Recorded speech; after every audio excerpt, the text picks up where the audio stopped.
একজন গরিব কাঠুরে ছিল। সে প্রতিদিন নদীর ধারে গিয়ে কাঠ কেটে জীবিকা নির্বাহ করত। একদিন কাঠ কাটতে কাটতে হঠাৎ তার কুঠারটি হাত ফসকে নদীর জলে পড়ে গেল।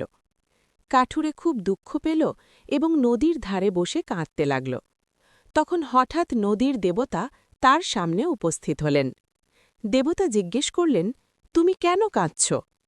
কাঠুরে বলল, আমার একমাত্র কুঠারটি নদীতে পড়ে গেছে, এখন আমি কিভাবে কাজ করব?